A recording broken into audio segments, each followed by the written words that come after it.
Bonjour les runners, bonjour les sportifs, bonjour au petit monde de la course à pied, c'est Seb et je vous retrouve aujourd'hui pour un nouvel épisode du podcast À côté de mes pompes, numéro 179 avec des conseils pratiques pour celles et ceux qui peinent à se lever le matin lorsqu'il s'agit d'aller effectuer une séance de course à pied. C'est pas donné à tout le monde, on a des rythmes biologiques qui, pour certains, vont plutôt nous orienter vers des séances tard le soir, d'autres plutôt adepte de la séance sur la pause méridienne. Personnellement, j'ai toujours été quelqu'un de lève tôt. Avec l'arrivée des enfants, avec des emplois du temps où il faut concilier des activités sportives pour l'un, des rendez-vous parfois à d'autres moments, les entraînements du soir s'avéraient presque impossibles, mon épouse finissant en plus tard son activité professionnelle.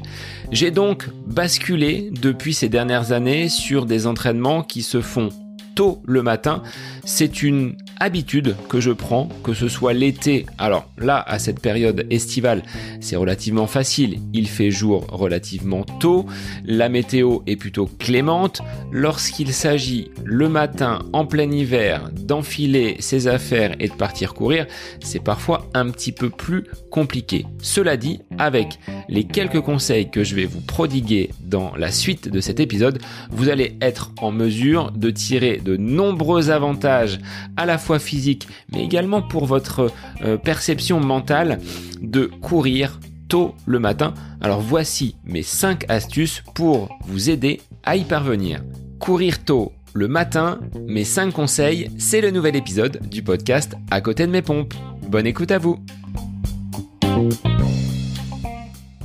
La promesse faite dans le titre, mais également annoncée dans l'introduction de cet épisode, est de vous permettre de courir relativement tôt le matin et même d'en faire une habitude avec 5 astuces, 5 conseils que je vais vous transmettre pour vous aider à y parvenir. Ce questionnement autour de la course à pied le matin est venu à la suite d'une discussion avec des personnes de mon groupe d'entraînement lors de la dernière séance avant les vacances où j'évoquais qu'en cette période estivale, il était beaucoup plus facile pour moi de courir tôt le matin. Sur le côté organisationnel, j'y reviendrai tout à l'heure, mais également sur le côté température, parce qu'avec des pics de chaleur tels qu'on a pu les connaître sur ces dernières semaines, entamer une séance en plein milieu de journée ou même le soir nous offre pas du tout les mêmes conditions météorologiques et la chaleur présente peut être difficile à supporter, à encaisser, surtout si vous avez une activité professionnelle qui est exigeante et qui, après donc 7-8 heures de travail, de réaliser une séance d'entraînement, on n'a pas toujours l'énergie, on n'a pas toujours la force et ça peut être même contre-productif, voire source de blessures. Donc, l'option matinale, la course à pied à l'aube, au moment où le soleil se lève, du moins pendant l'été, c'est à mon sens quelque chose de pertinent que vous pouvez ancrer comme une habitude sur le reste de l'année. Et je vous invite, sur cette période de vacances, sur cette période d'été, à tester, à expérimenter cette stratégie d'entraînement et peut-être à terme d'en faire une habitude, une routine dans votre entraînement. Alors, je dis pas qu'il est obligatoire de réaliser toutes ces séances d'entraînement tôt le matin à l'aube. Mais sur des journées où je sais que je n'aurai pas la possibilité à aucun autre moment de courir, c'est la solution la plus idéale. Et vous verrez qu'il y a d'autres bénéfices que de simplement caser une séance dans un emploi du temps. J'y reviendrai également tout à l'heure. Pour terminer ce préambule, j'en entends certains, ou du moins j'en vois certains déjà me dire « Oui, mais Sébastien, moi le matin, je n'ai pas le temps puisque je commence mon activité professionnelle très très tôt. » Avec un petit peu d'organisation, de la méthode, vous allez vous rendre compte qu'il est tout de même possible d'intégrer avant même votre activité professionnelle de la journée une séance de running. Et c'est tout l'enjeu de cet épisode, de venir bousculer vos habitudes et le corps aime bien le changement. C'est en le brusquant que vous allez créer des adaptations et lui permettre d'être plus performant. Donc vous en tirerez de toute façon des bénéfices. Mon premier conseil pour être en mesure d'effectuer une séance très matinale, je vous inciterai à préparer l'ensemble de vos affaires la veille au soir. Assurez-vous de préparer tout ce dont vous aurez besoin pour votre course du lendemain. Alors cela inclut bien évidemment la tenue de sport, vos chaussures de course, votre équipement, parce que si vous partez au moment où il fait encore nuit, il faut être visible. Donc le gilet jaune, la lampe frontale, ces petites lumières qui vont vous rendre visible si vous êtes dans une zone peut-être isolée. C'est un bon moyen pour éviter tout risque d'accident. Mais au moins, en ayant préparé l'ensemble de votre pactage, le lendemain matin au réveil, vous éviterez de perdre du temps et de chercher l'ensemble de vos affaires. Si vous n'êtes pas bien réveillé, vous entrez en mode robot, vous savez que vos affaires sont dans la salle de bain ou dans votre séjour prêtes à faire feu, vous avez juste à vous habiller, à lasser vos chaussures et à partir. Pour aller plus loin, je prépare également le petit déjeuner, c'est déjà sur la table, prêt à faire feu. Par contre, ce petit déjeuner, je ne le prendrai qu'à mon retour de séance. Je pars rarement avec le ventre plein pour éviter tout désagrément, tout problème de transit intestinal.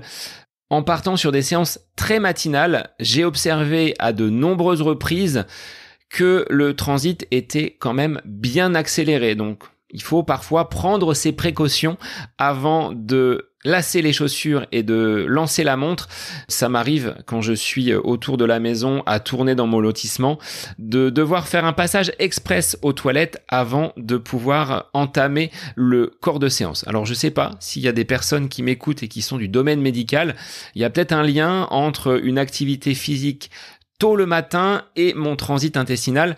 Donc ça, soyez vigilants pour ne pas être perturbé et devoir stopper ou ne pas pouvoir terminer votre séance. Mais pour un côté organisationnel, le fait d'avoir tout préparé en amont, vous êtes, on va dire, complètement libéré de devoir perdre du temps le matin à chercher vos affaires ou de faire beaucoup de bruit dans la maison si vous devez ouvrir les placards, allumer la lumière et réveiller toutes les personnes qui, sous votre toit, sont en train de dormir profondément. C'est jamais très agréable. Donc, si on peut partir et effectuer cette séance que j'appelle une séance fantôme, ce sera bien pour tout le monde et je préfère préserver la paix des ménages.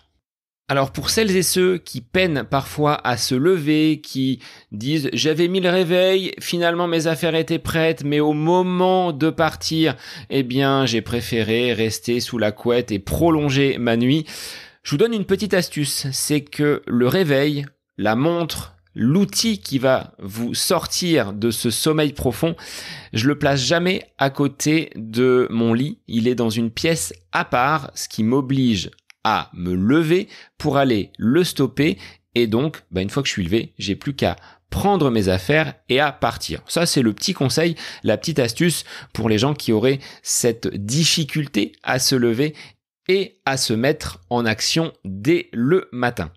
Le second conseil, ce serait pour moi de vous fixer un objectif qui soit tout de même réaliste. Quand je dis définir un objectif, c'est qu'il doit être clair et réalisable pour vous sur cette course matinale. Ça peut être l'objectif de réaliser une durée, 20-25 minutes avant d'être dans votre journée professionnelle. Ça peut être une distance. Vous souhaitez faire 5 km le matin avant de prendre votre poste dans l'entreprise dans laquelle vous exercez votre activité professionnelle. Ça peut être également le fait d'être régulier et de se dire tous les mardis matins avant d'aller au travail, j'effectuerai une séance d'entraînement. Ce sont des objectifs qui sont relativement simples à quantifier et qui vont, au fil des séances, au fil des semaines, être ancrés comme une habitude. À force de répétition, ce ne sera plus un effort pour vous de vous lever et vous serez en capacité de réaliser ces séances à une heure qui n'est pas habituelle, mais qui peu à peu le deviendra. Un autre objectif, mais qui est relativement simpliste, c'est de s'offrir dès le matin un spectacle naturel comme on n'a pas forcément l'habitude de le voir tous les jours. D'aller surprendre le soleil et d'être debout avant même qu'il ne soit levé, ça peut représenter un objectif. Que vous soyez en vacances en bord de mer, à la montagne. Pour ma part, j'ai la Loire qui offre un spectacle également avec ses reflets sur l'eau, le pont à Beaugency. J'en vois des magnifiques couleurs, des magnifiques images et ça peut être tout simplement l'objectif de votre sortie matinale, sans autre objectif de performance, de compétition, de séance structurée.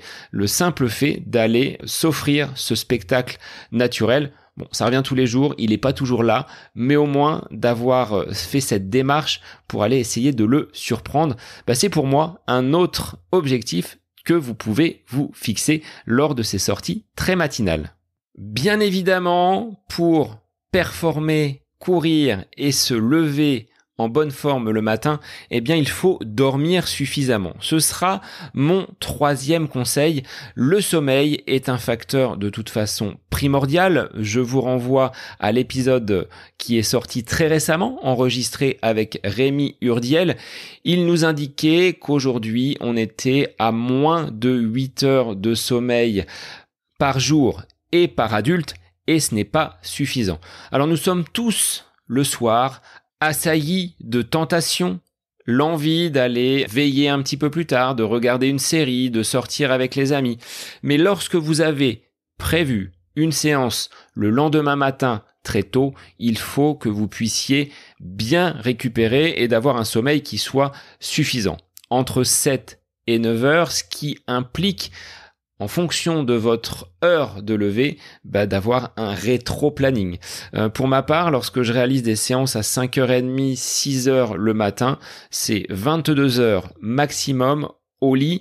Alors, ce n'est pas toujours simple de concilier cet entraînement, cette vie sociale, cette vie personnelle avec un horaire de coucher qui soit raisonnable, mais pour être bien reposé, pour recharger les batteries, c'est ce qu'il faut pour votre corps, donc il faut être vigilant et avoir suffisamment de sommeil la nuit précédente, ça vous garantira une bonne exécution pour la séance du lendemain matin.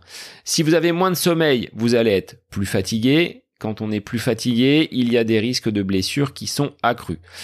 L'avantage de réaliser cette séance de façon très matinale, c'est que vous allez partir avec une jauge d'énergie qui est pleine, qui est remplie. Vous avez passé la nuit à vous reposer, le corps est frais et vous n'avez pas toute la charge d'activité physique, mentale d'une journée complète. Donc le matin, je trouve qu'on est dans de bonnes dispositions parce que le corps n'a pas encore été impacté par tout ce qu'il va recevoir et devoir supporter sur toute cette activité journalière. Si toutefois, vous n'êtes pas des grands dormeurs, si vous avez des difficultés d'endormissement, si vos enfants ont perturbé votre sommeil, vous avez la possibilité de récupérer une dose d'énergie avec la sieste faite en début d'après-midi.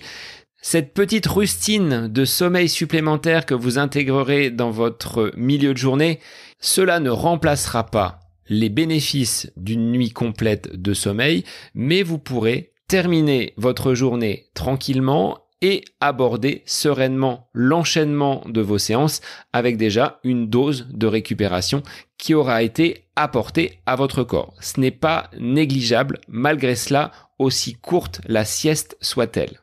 Mon quatrième conseil sera cher à Bruno, c'est la progressivité.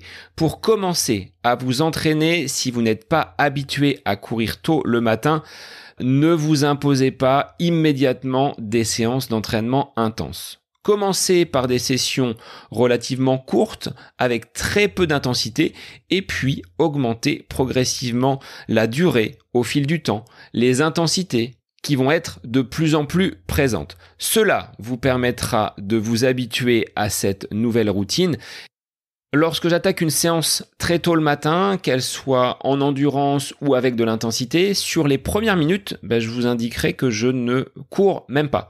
Je marche de façon à mettre mon corps en mouvement. Il est à peine sorti du lit qu'on va aller le solliciter. Je trouve que c'est pas forcément la bonne solution. Donc, je lui laisse le temps de se réveiller, de monter en température également, avec 5-10 minutes de marche, quelques mobilisations articulaires.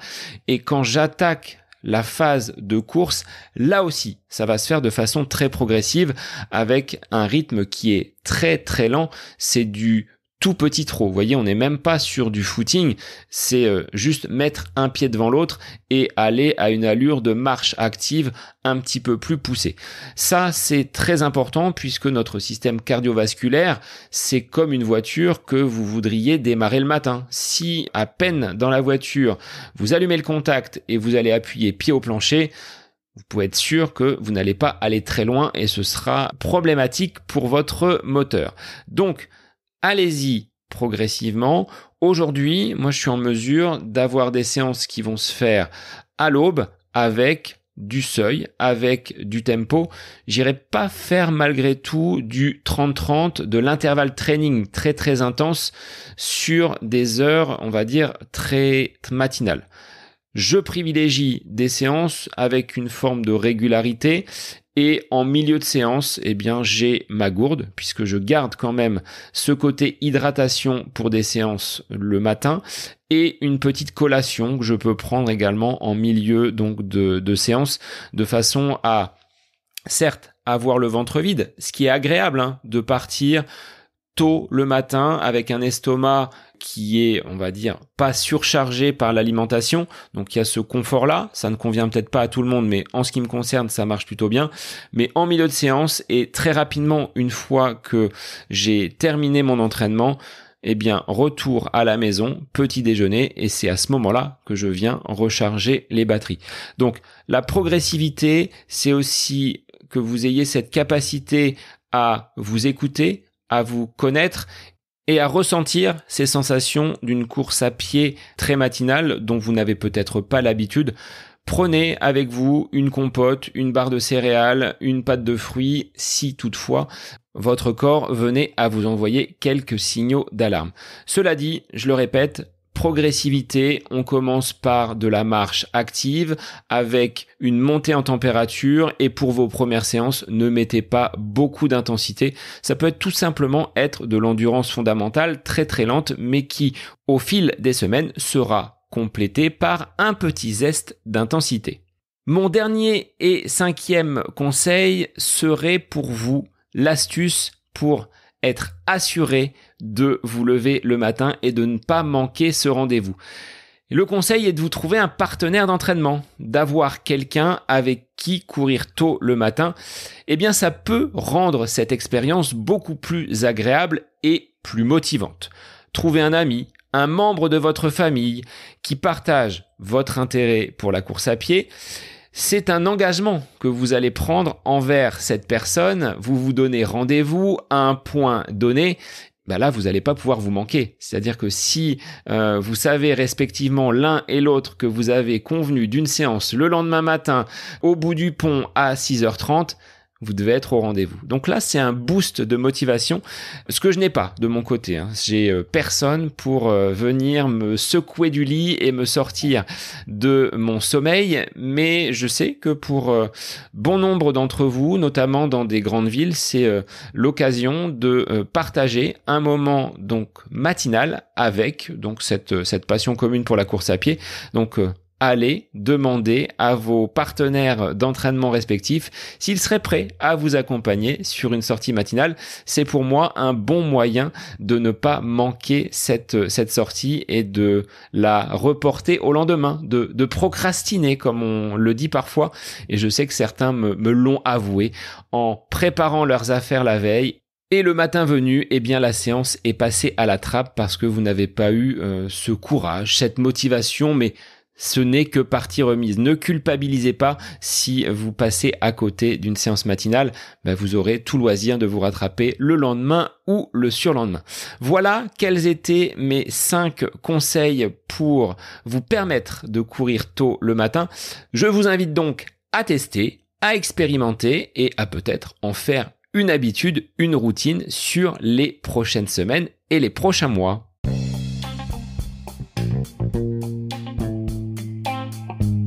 Pour terminer cet épisode, je vous rappelle ces 5 conseils pour mettre en place une stratégie de façon à courir tôt le matin.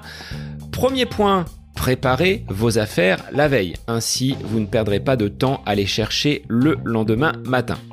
Deuxième point, je vous invite quand même à dormir suffisamment, entre 7 heures et 9 heures de sommeil au minimum, et donc à décaler votre heure de coucher de façon à être suffisamment reposé, les batteries pleines pour entamer cette séance à l'aube.